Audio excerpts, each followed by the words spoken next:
திமுகவில் முக்கிய அமைச்சரான செந்தில் பாலாஜி அவர்கள் ஜாமீன் பெறுவதற்காக இன்று இறுதி முறையாக உயர்நீதிமன்ற நீதிபதி ஆனந்த் வெங்கடேஷன் அவர்களிடத்தில் தன்னுடைய வழக்கிற்காக நேரில் ஆஜராக வந்தார். செந்தில் பாலாஜி அவர்களுக்கு தற்சமயம் பிற்பகல் 3 மணி அளவில் தீர்ப்பு வெளியாக உள்ளதுங்க.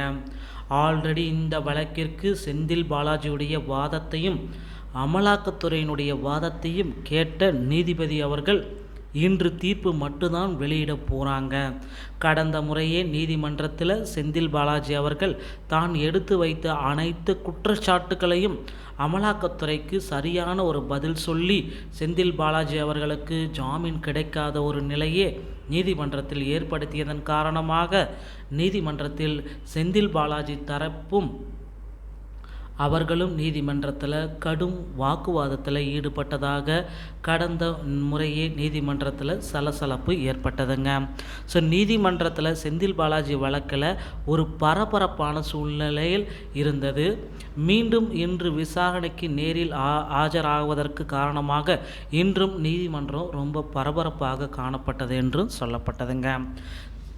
வழக்கிலிருந்து விடுவிக்க கூறி செந்தில் பாலாஜியுடைய மனு அமலாக்கத்துறைக்கு பதில் அளிக்க புதிய உத்தரவுகளை பிறப்பிச்சிருக்காங்க. ஸோ முன்னாள் அமைச்சரான செந்தில் பாலாஜி அவர்கள் சட்டவிரோத பண பரிமாற்ற வழக்கிலேருந்து அவரை கைது செஞ்சுருக்காங்க. கைது செஞ்சு புழல் சிறையில் போட்டு ரொம்ப நாள் 1 வருஷமாக அவரை கொண்டு போயிட்டாங்க. இந்த நிலைமையில் அவருக்கு அவருடைய அமைச்சர் பதவியும் அவரே ராஜினாமா பண்ணிட்டார். ஏன்னா இலாகா இல்லாத அமைச்சராக தமிழகத்தில் வலம் வந்துட்டு இருந்தார். இப்போ அந்த அமைச்சர் பதவியும் ராஜினாமா பண்ணதுனால அவருக்கு ஜாமீன் வழங்குவதில் தடை இருக்காதுன்னு எதிர்பார்க்கப்பட்டது. ஆனால் மறுபுறம் அமலாக்கத்துறை செந்தில் பாலாஜியோடைய நாடகத்திற்கு இன்று வெளிச்சம் போட்டு காட்ட இருப்பதாக அமலாக்கத்துறை சபதம் எடுத்திருக்காங்க. அமலாக்கத்துறை வைத்திருக்கக்கூடிய ஆவணங்களை பற்றியும் செந்தில் பாலாஜி தன்னை நிரபராதி என்று அமலாக்கத்துறையின் மீது வைக்கக்கூடிய குற்றச்சாட்டுகளை பற்றியும் விவரிக்கிறதுங்க. இந்த ஒரு காணொளி நம்முடைய சேனலுக்கு புதியவர்களாக நீங்கள் இருக்கிறீங்கன்னா மறக்காமல் நம்முடைய சேனலை நீங்கள் சப்ஸ்கிரைப் பண்ணால் மட்டும்தான் அரசியல் வட்டாரங்களிலிருந்து வெளியாகக்கூடிய எந்த ஒரு செய்தியும் நான் உங்களுக்கு நோட்டிஃபிகேஷனாக கொடுக்க முடியும். மறக்காமல் சப்ஸ்கிரைப் பண்ணிக்கோங்க நம்முடைய சேனலை.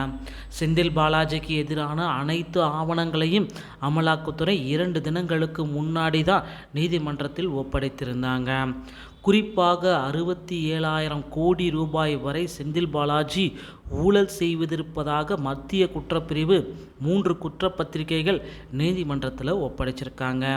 மேலும் அமலாக்கத்துறையுடைய 1000 பக்கங்கள் கொண்ட குற்றப்பத்திரிகையும் நீதிமன்றத்தில் ஒப்படைச்சிருக்காங்க. 27க்கும் மேற்பட்ட சாட்சிகள் கொடுத்த வாக்குமூலம் அந்த வீடியோ டேப்ஸையும் அனைத்தையுமே நீதிமன்றத்தில் அமலாக்கத்துறை கொடுத்துருக்காங்க.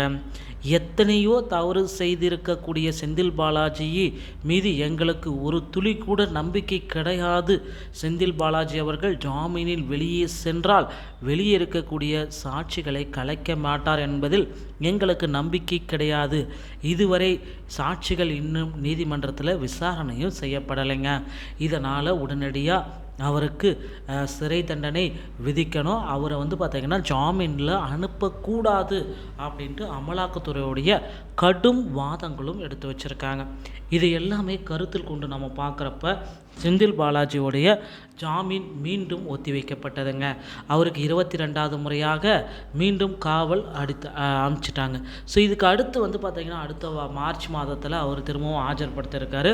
அதற்கு முன்னாடியே பார்த்திங்கன்னா இடைக்கால நீதிபதி அவர்கள் செந்தில் பாலாஜிக்கு தீர்ப்பு அளிப்பாரா இல்லையான்றதை வரும் நாட்களில் நம்ம பார்க்கலாம்.